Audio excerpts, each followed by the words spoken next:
वृषभ राशि वाले बंधुओं, स्वागत है आप सभी का शिवप्रिया भिंड यूट्यूब चैनल में। तो वृषभ राशि वालों, जरा ध्यान से समझना, खतरे की घंटी बज चुकी है। 29 मार्च का समय नजदीक आ रहा है। आपके अपने जीवन काल में इस समय के जो 29 मार्च का विशेष समय आ रहा है, जिसमें अद्भुत प्राकृतिक संयोग बनने जा रहे हैं। ज्योतिषीय महत्व से भी बहुत अधिक महत्वपूर्ण है यह दिन, और धार्मिक और आध्यात्मिक स्तर पर भी यह बहुत ही महत्वपूर्ण अवसर बनने जा रहा है। इस दिन के संकेत आपके जीवन काल में पहले से ही मिलने शुरू हो गए हैं। हमने पिछले कार्यक्रम में आपको बताया था कि कौन से संकेत बताएंगे कि इसके बाद आपका जीवन अच्छी दिशा में, सकारात्मक दिशा में जाएगा या फिर नकारात्मक दिशा में जाएगा। आज के इस कार्यक्रम में हम आपको बताएंगे 5 ऐसे बड़े कार्य जो आपको आज इसी समय से करना शुरू कर देना है। इन कार्यों को करने से आपके जीवन में कैसी ही नकारात्मकता हो, कैसा ही कष्ट हो, तांत्रिक क्रिया हो, बाधा हो, किसी भी प्रकार का दुख हो, अपने आप दूर होना शुरू हो जाएगा। 29 मार्च के बाद आपके जीवन में पॉजिटिव एनर्जी की एक लहर सी दौड़ जाएगी, अगर आप इन 5 कार्यों को करना आज से ही शुरू कर देंगे। जी हाँ बंधुओं, 29 मार्च का जो दिन है, यह बहुत बहुत खास वर्ष है, बहुत खास अवसर है। कारण इसका यह है कि इसमें कई घटनाएं एक साथ घटित होने जा रही हैं। जी हाँ बंधुओं, सूर्य ग्रहण, वर्ष का पहला सूर्य ग्रहण भी है, शनि देव का राशि परिवर्तन भी है, अमावस्या भी है, शनिवार का दिन है, और एक ही राशि में 6 ग्रह विराजमान होंगे। सूर्य, चंद्रमा, शनि, शुक्र, बुध और राहु। जी हाँ बंधुओं, बड़ा ही विशेष, बड़ा ही अद्भुत ग्रह संयोग है यह, और आध्यात्मिक स्तर पर भी यह बहुत महत्वपूर्ण है। इस दिन रात्रि के समय कुछ विशेष साधनाएं हैं, छोटी सी साधनाएं हैं, लेकिन इनका महत्व बहुत अधिक रहने वाला है। सुबह से लेकर रात तक किस प्रकार आपको तैयारियां करनी है इस विशेष दिन के लिए, 29 तारीख के लिए। 29 तारीख के लिए तो हम आपसे यह भी कहेंगे कि यदि हो सके तो आप एक दिन की छुट्टी ले लेना, चाहे आपकी नौकरी है, आपका व्यापार है, या फिर आप दिन में थोड़ा समय निकाल लेना, क्योंकि आपको इस दिन कुछ कार्य हम करने के लिए बोलेंगे। उन कार्यों को यदि आपने कर लिया तो निश्चित तौर पर इसके बाद आपके जीवन में पॉजिटिव एनर्जी की जो चार्ज दौड़ेगा, जो पॉजिटिव एनर्जी की ऊर्जा दौड़ेगी आपके शरीर में, आपके जीवन में, आपकी कुंडली में, उसका अनुभव आप स्वयं महसूस करेंगे। जी हाँ बंधुओं, इसके बाद कुछ विशेष सावधानियां भी हैं जो हम आपको बताएंगे। आपको अपने चरित्र में, अपने जीवन शैली में कुछ विशेष बदलाव भी करने होंगे, और सबसे महत्वपूर्ण 5 ऐसे कार्य जो आपको आज इसी समय से करना शुरू कर देना चाहिए। बंधुओं, ज्ञान सबसे बड़ा हथियार है। ज्ञान से सब कुछ हासिल किया जा सकता है। न केवल इस भौतिक संसार में हर एक सुख को प्राप्त किया जा सकता है, बल्कि इस संसार से जाने के बाद ईश्वर तत्व की प्राप्ति भी ज्ञान के सहारे की जा सकती है। इसलिए ज्ञान को कभी कमजोर मत समझना, ना ही इसे इग्नोर करना। जी बंधुओं, बहुत से लोग होते हैं जो कुतर्क के चक्कर में पड़कर सच्चे ज्ञान को इग्नोर कर देते हैं, क्योंकि आज के समय में यह फैशन बन चुका है कि धर्म को अनाप शनाप बातें बोलो, धर्म की बात करने वाले लोगों को बेवकूफ बताओ, उनके अंदर 50 कमियां निकाल दो, धर्म की किताबों में 50 तरीके की कमियां निकाल दो, इधर उधर की उल्टी सीधी बातें करके अनावश्यक प्रलाप करो, और अपने ही धर्म, अपने ही भगवान और अपने ही धर्म गुरुओं को उल्टा सीधा बोलो। ये फैशन बन चुका है, और इस फैशन में लोगों को बड़ा आनंद प्राप्त हो रहा है। लेकिन जो लोग इस तरीके के प्रपंच करते पाए जाते हैं, बाद में उन लोगों की दुर्गतियां जब होती हैं, तो यही लोग चुपचाप अपनी कुंडली हम जैसे लोगों के पास भेज देते हैं, और मंदिरों में लाइन लगाकर माता रानी को नारियल चढ़ाते दिखाई देते हैं, क्योंकि सहन शक्ति की भी एक सीमा होती है। बातें करना अलग बात है, लेकिन जीवन में उसे सहन करना, उतारना दूसरी बात है। इसलिए आप इस तरीके के मार्ग को ना चुने, उस परम सत्ता को स्वीकार करिए, और जो उस सत्ता से जुड़ा हुआ है, दिन रात भजन कर रहा है, दिन रात साधना कर रहा है, यदि ऐसा कोई व्यक्ति आपके सामने आता है, सम्मान करिए, सभी का सम्मान करिए, प्रेम से रहिए, किसी का भी विरोध अनावश्यक रूप से न करिए। यदि विरोधमयी बातें हैं सचमुच में, तब तो करिए, लेकिन अनावश्यक प्रलाप और बिना मतलब में आनंद लेने के लिए किसी के अंदर जबरदस्ती की खोट निकालना गलत बात है। इससे आपका चरित्र हनन होता है, इससे आपका व्यक्तित्व का स्तर नीचे गिरता है, इससे आपका खुद का कर्म खराब हो जाता है, प्रारब्ध बिगड़ जाता है। बंधु, हमारे यहाँ हिंदू धर्म में बताया गया है, श्रीमद् भागवतम की बात करते हैं बंधु, आप लोग कहेंगे कि हम इधर उधर की बातें ज्यादा करते हैं, लेकिन क्या करें, गुरु का काम है कि अपने शिष्यों को सन्मार्ग पर लेकर आना, बातें चाहे कितनी ही करनी पड़े। तो श्रीमद् भागवतम में यह एक आता है प्रसंग जहां महाराज परीक्षित के सामने कलयुग आता है और उनसे कहता है कि प्रभु हमें रहने के लिए जगह दीजिए महाराज। तो परीक्षित जी कहते हैं कि 4 जगह आपको दे देते हैं। 4 जगह कौन कौन सी है आप समझिए। नकारात्मक लोगों की, जहां पर वेश्यावृत्ति हो रही है, व्यभिचार हो रहा है वहां पर, जहां पर जुआ और शराब हो रही है यानी शराब पी जा रही है, जहां पर लंपट लोग बैठकर गप्पे हाँक रहे हैं, इसकी उसकी चुगलियां बुराइयां कर रही है, जहां पर अनाचार व्यभिचार अत्याचार हो रहा है, इन जगहों पर कलयुग का वास करवाया गया है। तो जब आप किसी के बारे में उल्टी सीधी बिना मतलब की प्रलाप करते हैं, खास तौर से धर्म की बातें करते हैं, वो भी कुतर्क के साथ, तो आप ऐसे स्थान पर पहुंच जाते हैं जहां कलयुग का वास है और फिर आप पूरी तरीके से कलयुग के दायरे में आ जाते हैं और फिर कलयुग का प्रभाव आपके ऊपर होता है। अब आपको हमारी बातें अच्छी लगे तो ठीक है, नहीं अच्छी लगती हैं तो कोई बात नहीं, करिए आज नहीं तो कल आपको हकीकत से सामना हो ही जाएगा। ईश्वर की भक्ति करिए, सन्मार्ग पर चलिए। बंधु, आज का यह कार्यक्रम इतना महत्वपूर्ण है कि यह आपको आने वाले कई संकटों से न केवल बचाएगा बल्कि आपके जीवन को एक नई दशा और दिशा भी देने वाला है। जी हाँ बंधुओं, तो आपको हम बताएंगे 5 कार्य जो आपको आज से ही शुरू करने हैं।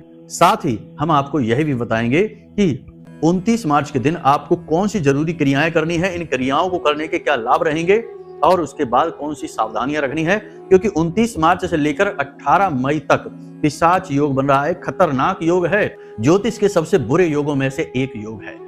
जब भी यह योग बनता है केवल और केवल विनाश लेकर आता है। आपकी कुंडली में जहां भी जिस भी भाव में यह योग बन जाएगा विनाश कर देगा, उस भाव से जुड़े सारे के सारे सुख समाप्त कर देगा।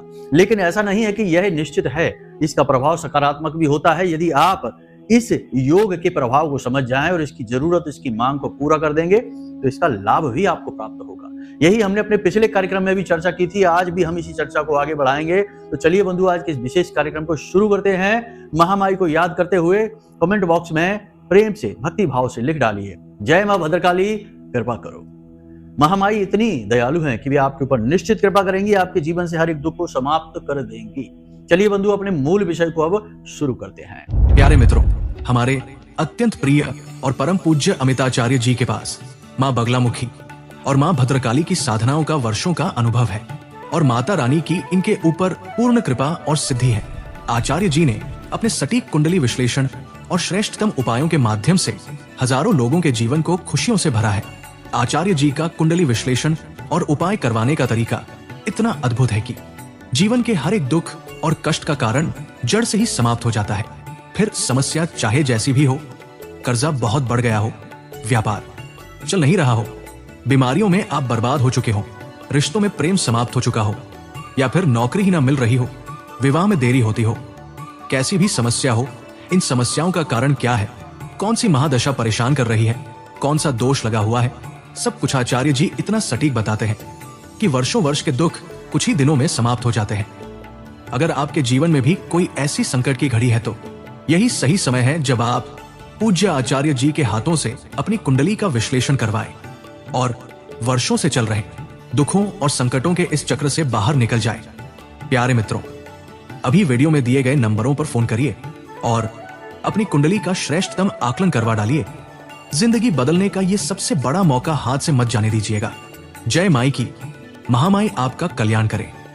सबसे पहले बंधुओं, हम आपको बताएंगे कुछ ऐसे कार्य जो आपको आज से इसी समय से करने शुरू कर देने हैं।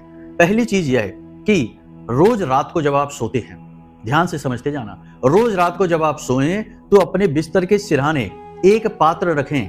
पात्र कांच का रखें और प्याली हो सकती है, कांच का गिलास हो सकता है, उसमें कुछ इलायची और एक सिक्का, कोई भी सिक्का आप डाल दें। चांदी का सिक्का डाल दें तो अच्छी बात है, नहीं तो कोई भी सिक्का आप उसमें डाल दें, और थोड़ी सी हल्दी और एक लौंग का जोड़ा आप उसमें डाल दें और उस पर ढक्कन रख दें, कांच का ही ढक्कन रख दें और उसे अपने सिरहाने रखकर सोएं। प्रतिदिन इस क्रिया को करें, इसमें कुछ बदलने की जरूरत नहीं है। प्रतिदिन इस क्रिया को करें, अपने सिरहाने इस सामग्री को रखकर सोएं। इलायची भगवान नारायण का प्रतीक है, सिक्का शुक्र है और कांच चंद्रमा है। जब ये संपूर्ण ग्रह मिल जाते हैं तो राजयोग का निर्माण होता है। आपके आसपास पॉजिटिव एनर्जी एकत्रित होने लगती है, नकारात्मकता दूर होने लगती है।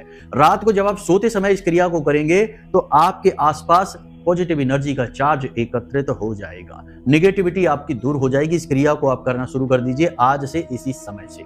इसमें कुछ भी नहीं लगना है, ना ही कोई मंत्र है, ना ही कोई साधना है, और ना ही पवित्र का ख्याल रखना है। इसमें बस हम इन चीजों से निकलने वाली पॉजिटिव एनर्जी को अपने जीवन में लाना चाहते हैं, प्रयोग करना चाहते हैं। दूसरा कार्य आप यह करें कि आज से ही या कल से ही जब आप घर से बाहर निकलें तो 2-3 कार्य छोटे छोटे हैं, इन्हें संभाल कर करना शुरू कर दीजिए। प्रतिदिन हनुमान चालीसा का पाठ करना शुरू करिए। यह पूरा वर्ष 2025 जो है यह मंगल को समर्पित है, यानी कि हनुमान जी का वर्ष है। और हनुमान जी जब किसी पर प्रसन्न होते हैं, बहुत जल्दी प्रसन्न हो जाते हैं, बड़े ही भोले भाले हैं, भोलेनाथ के ही तो प्रतीक हैं, शंकर सुवन केसरी नंदन। तो आपको हनुमान चालीसा पढ़ना है। हनुमान जी की जो फोटो है आपके पूजा घर में, उसके बाएं पैर पर सिंदूर लगा देना, उसी सिंदूर को अपने माथे पर लगाना और हनुमान जी को गुड़ और चने का भोग लगाना। इस गुड़ और चने के भोग को छोटे बच्चे जो आपके घर में होंगे उन्हें खिलाना पहले, उसके बाद स्वयं खाना, उसके बाद घर से निकलना, काम पर जाना। काम पर जाने से पहले 2 कार्य छोटे छोटे और कर लेना, चमत्कार ही हो जाएगा। ये जो योग बन रहा है ना, ये इतना पॉजिटिव हो जाएगा, आपके दिमाग को इतना शांत, इतना ठंडा कर देगा कि आप हर एक निर्णय बड़ी ऊर्जा के साथ लेंगे और हर निर्णय आपका कामयाब होगा पॉजिटिव एनर्जी के साथ। क्या करना है ध्यान से समझिए। आपको थोड़ा सा इत्र लेना है। अब इत्र कौन सा होता है ध्यान से समझना, वह नहीं जिसे आप परफ्यूम कहते हैं, उसमें तो मादक पदार्थ एल्कोहल मिला रहता है बहुत ज्यादा मात्रा में, उसे नहीं लेना, वो इत्र नहीं है। इत्र है जो शुद्ध सुगंध होती है, पूजा पाठ की दुकान पर मिलेगा, अलग अलग खुशबुओं में मिलेगा। आपको जिस भी खुशबू को पसंद हो उस खुशबू का आप ले आइए। गुलाब का यदि लेकर आते हैं सर्वोत्तम रहेगा, क्योंकि गुलाब लाल रंग का पुष्प है, माता लक्ष्मी को अत्यंत प्रिय है। और इत्र का सीधा संबंध माता लक्ष्मी से ही है, क्योंकि यह शुक्र है, और शुक्र कौन है? माता लक्ष्मी का प्रतीक। तो आपको इत्र लेकर आना है पूजा पाठ वाला। उस इत्र को आपको अपने शुक्र पर्वत पर लगाना है। आपकी हथेली में, आपके अंगूठे के नीचे जो उभरा हुआ ऊंचा भाग है, यही है आपका शुक्र पर्वत। इस शुक्र पर्वत पर आपको इत्र थोड़ा सा लगा देना है, फिर दूसरी हथेली के शुक्र पर्वत से इसे इस तरह थोड़ा सा मलना है। बंधुओं, बड़ा ही चमत्कारी प्रयोग है, इसे आप करके देखना। इस तरीके से इसे मल लेना और उसके बाद आप अपने घर से अपने काम पर जाना। दुकान है, व्यापार है, व्यवसाय है, नौकरी है, कुछ भी हो, आपकी वाहवाही हो जाएगी। इसी के साथ साथ थोड़ा सा इत्र आप अपनी कॉलर पर यहाँ और यहाँ अवश्य लगा देना। बहुत से लोग आपने देखा होगा पुराने जमाने में यहाँ पर इत्र जरूर लगाते थे। आपके घर के बड़े बुजुर्ग होंगे, जो आपके दादा, आपके नाना जी, उनके बारे में जरा याद करने की कोशिश करिए। वो इत्र कहाँ लगाते थे? तब यही इत्र चलता था। ये जो अल्कोहल वाला इत्र है, ये तो अब आ गया बाजार में, तब वही चलता था। छोटी सी शीशी वाला शुद्ध इत्र होता था, उसे यही लगाते थे। यहाँ क्यों लगाते थे? क्योंकि आपका गला, आपके गले में माता काली का वास है। दूसरा, यह बुध का प्रतीक है, तो आपकी वाणी बुद्धि तेज रहेगी, बुध आपका अनुकूल हो जाएगा, और बुध और शुक्र का मिलन हो जाएगा तो यह राजयोग बन जाएगा। इसलिए यहाँ पर इत्र लगाइए और अपने घर से काम पर जाइए। आपकी विजय ही विजय होगी। कोई आपको सामने खड़े होकर आपकी बुराई नहीं कर सकता, आपका सामना ही नहीं कर सकता। आपका शत्रु चाहे कोई भी हो, आपके सामने से हट जाएगा। जी हाँ बंधुओं, और हर व्यक्ति आपकी ओर आकर्षित होगा। आपके अंदर सम्मोहनी शक्ति एकत्रित होने लगेगी। अब ये बातें आजमाने की हैं, लेकिन इनके साथ साथ भाव की भी है। भाव यदि नहीं है, केवल एक फॉर्मेलिटी के तौर पर कर रहे हैं, चलो देख लेते हैं, होगा तो ठीक है, वैसे तो कुछ नहीं होता इन सब बातों से, फालतू बातें हैं, अगर आप ये सोचेंगे तो कुछ भी नहीं होगा। जी हाँ बंधुओं, यहाँ सब कुछ भाव का है, बिना भाव के कुछ भी नहीं। भावनाएं ही सब कुछ लाकर देती हैं। यत पिंडे तत ब्रह्मांडे, जैसी मन है स्थिति तैसी परिस्थिति। तो मन स्थिति ही दूषित है तो परिस्थितियां तो दूषित हो ही जाएंगी। अगर आपके अंदर ही नकारात्मकता भरी हुई है, हर बात में आप नेगेटिव हैं, तो बाहर का वातावरण तो नेगेटिव हो ही जाएगा, उसे कौन रोक पाएगा? तो पहले खुद शुद्ध हो जाइए, पॉजिटिव हो जाइए, और हर एक निराशा में भी आशा की एक किरण ढूंढ लिया करिए। यह स्वयं अपने ऊपर एक एहसान करिए। कभी भी किसी भी समस्या की ओर बार बार मत देखो। हम जिस भी चीज की ओर बार बार देखते हैं, उसका आकार बड़ा होने लगता है। जिस भी चीज पर हम ज्यादा ध्यान देते हैं, वह चीज बड़ी होने लगती है। हम यदि दुखों की ओर ज्यादा देखेंगे तो हम दुखों से ही घिर जाएंगे। हम यदि समस्या की ओर ही बार बार देखते रहेंगे तो हम समस्याओं से घिरे ही रहेंगे। और यदि हम सकारात्मकता की ओर, यानी कि समस्या के समाधान की ओर देखेंगे कि यह समस्या है, इसका समाधान क्या है, तो हम अपने आप को समाधानों से घिरे हुए पाएंगे। हम नेगेटिव एनर्जी की ओर देखेंगे तो नेगेटिव, पॉजिटिव एनर्जी की ओर देखेंगे तो पॉजिटिव। इसीलिए जो संत होते हैं वे हर वक्त ईश्वर का नाम स्मरण करते रहते हैं, क्योंकि नाम स्मरण शुद्ध सकारात्मक ऊर्जा को आकर्षित करता है और फिर वे पॉजिटिव एनर्जी से भरे रहते हैं। कभी किसी संत को आपने रोते हुए, सिर पकड़े हुए, दुखी नहीं देखा होगा, मुस्कुराते ही देखा होगा, चाहे उसके पास घर, मकान, गाड़ी, बंगला, धन दौलत हो या ना हो। एक धोती लपेटे होगा शरीर पर, उतने में भी बड़ा मुस्कुराता हुआ होगा, क्योंकि वह संतुष्ट होता है, पॉजिटिव एनर्जी उसके आसपास होती है। तो बस यही आपको करना है, समझदारी से काम लेना है। छोटी छोटी बातें हैं, केतु को मजबूत कर लेना है, कुत्ते को भोजन प्रतिदिन कराना है, कुछ नहीं तो बिस्किट का एक पैकेट लीजिए, कुत्ते को खाने के लिए दे दीजिए, लेकिन रात्रि के समय, ये याद रखना, दिन में मत करा देना, रात्रि के समय, ठीक है, जब सूर्यास्त हो जाए उसके बाद। प्रतिदिन अपने घर में, पूजा घर में जो पश्चिमी दीवार है, यानी घर की पश्चिमी दीवार हो या आपके पूजा घर की पश्चिमी दीवार हो, वहां पर चौमुखी दीपक शनिदेव के नाम से जलाते ही रहिए। ये तो हम पहले भी कार्यक्रम में बता चुके हैं, फिर बता रहे हैं, आपको याद दिला रहे हैं। चौमुखी दीपक क्या होता है? एक दीपक लीजिए, उसमें 4 बातियां हो चारों तरफ, उस दीपक को आप जलाइए। सरसों के तेल से जलाना इस दीपक को, वैसे तो तिल से भी जला सकते हैं, लेकिन सरसों का तेल सर्वोत्तम होता है, शनिदेव को अत्यंत प्रिय है। तो चौमुखी दीपक प्रतिदिन रात्रि के समय जलाना, 9 बजे के आसपास, दिन में नहीं जलाना है, यही भी, क्योंकि दिन तो सूर्य का है और सूर्य से शनिदेव की शत्रुता है, तो ये नहीं करना है। एक छोटी सी क्रिया आपको और करनी है। देखिए, आप सोच रहे होंगे कि गुरुजी कितनी क्रियाएं बताते चले जा रहे हैं, अब हम दिन भर यही करते रहेंगे क्या? तो देखो, हर समय की एक क्रिया है। जैसे आप हर समय एक अलग विचार के साथ चलते हैं, हर समय आपका पहनावा, आपके विचार, आपका खान पान अलग होता है, वैसे ही हर समय की क्रिया, घर से बाहर जाने की अलग, सुबह सोकर जागने की अलग। तो जब सुबह सोकर जागे आप, तो उसके बाद कराग्रह अवश्य करें, अपने पितृ देवताओं को धन्यवाद अवश्य दें, अपने कुल देवी या देवता का स्मरण अवश्य करें। उसके बाद सुबह सुबह स्नान आदि करके सूर्य देवता को अर्घ अवश्य दें, बहुत आवश्यक है, बहुत ज्यादा जरूरी है यह क्रिया। तो लगातार 29 मार्च तक, उसके बाद भी जब तक संभव हो आप दे सकें, सूर्य देवता को अर्घ देते ही रहना, बहुत ही आवश्यक है। सूर्य देवता को बल मिलेगा और सूर्य देवता आपके जीवन में पॉजिटिव एनर्जी को भर देंगे। श्रीमद् भागवतम में 4 ही प्रमुख देवता बताए गए हैं, जिनमें सूर्य देवता का भी नाम है। 4 प्रमुख देवता कौन से हैं? सूर्यदेव, नारायण, शिव और शक्ति।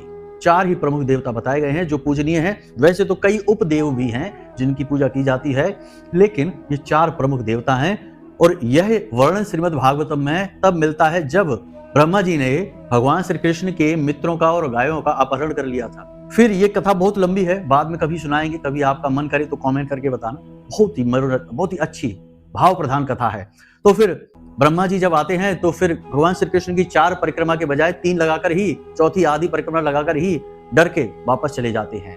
तब वहां पर श्री वेदव्यास जी बताते हैं कि 4 देवताओं का विधान है जिनकी परिक्रमाएं लगाई जाती हैं, जिन्हें प्रदक्षिणा कहते हैं।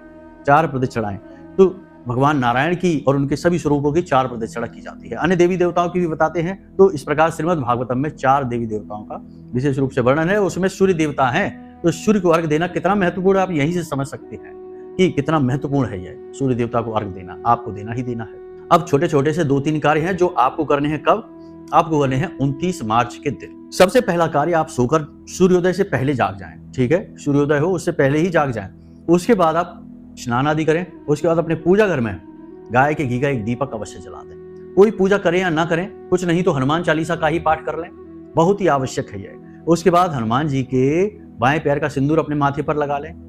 सूर्य उदय होने के 10 मिनट के बाद, यानी 10 मिनट के अंदर अंदर, उसके बाद नहीं, उसके अंदर अंदर सूर्य देवता को जल समर्पित अवश्य करें, अर्घ अवश्य दें। ओम घृणी सूर्याय नमः, इस मंत्र का जाप करते हुए सूर्य देवता को अर्घ देते समय अपने सिर पर कपड़ा अवश्य रखें और कमर से ऊपर के जो शरीर है उस पर जितना हो सके कम से कम वस्त्र पहने, ठीक है।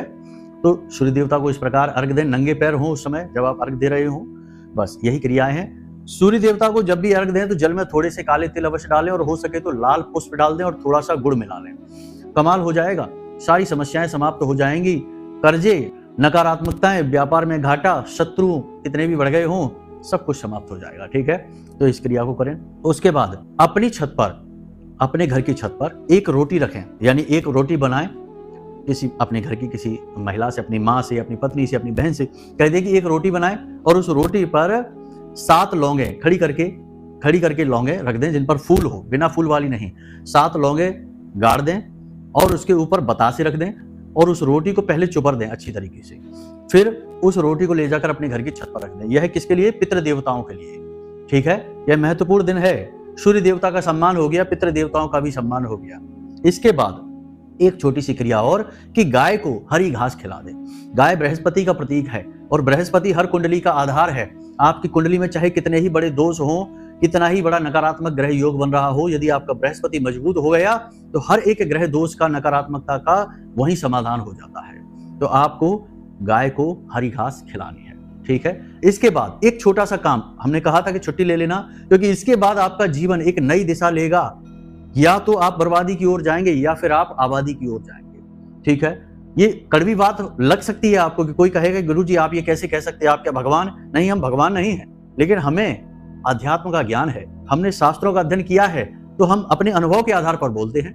हम भगवान नहीं हैं और ना ही भगवान हम बन सकते हैं। भगवान भगवान होते हैं, हम तो तुच्छ हैं, बहुत ही कुछ भी नहीं है, सूक्ष्म है, ना के बराबर हैं, एक कण है बस। लेकिन प्रयास कर रहे हैं कि किसी के जीवन में खुशहाली आ जाए, बस उसी के लिए आपको ये बता रहे हैं। नहीं मानना है तो कोई बात नहीं, जब भगवान आपके सामने आ जाएं और आपसे कुछ बोले तो उनकी ही बात मान लेना, ठीक है। तो आपको एक छोटा सा कार्य और करना है कि एक छोटा सा नारियल लेना है, जटा वाला नारियल नहीं, जो खाली नारियल आता है, ठीक है, उसे काट लेना है। उसके अंदर पंजीरी भरना है, यानी भुना हुआ आटा जिसमें चीनी मिली हो, उसे भर लेना है। उसके बाद उसके ऊपर ढक्कन लगा देना है, जो काटा था ढक्कन बनाया उसे लगा देना है। उसके बाद उस नारियल को घर के हर एक सदस्य से स्पर्श करा के और उसे एकांत में पीपल के वृक्ष के नीचे एक छोटा सा गड्ढा खोदें, नारियल को उसमें रख दें, ढक्कन उसका हटा दें, ठीक है।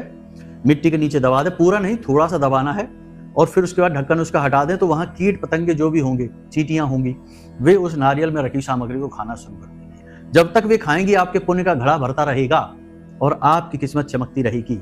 आपने सारे ग्रहों को अपने अनुकूल कर लिया है। अब ना राहु आपके प्रतिकूल, ना शनि आपके प्रतिकूल, ना गुरु और ना ही कुंडली का कोई और ग्रह।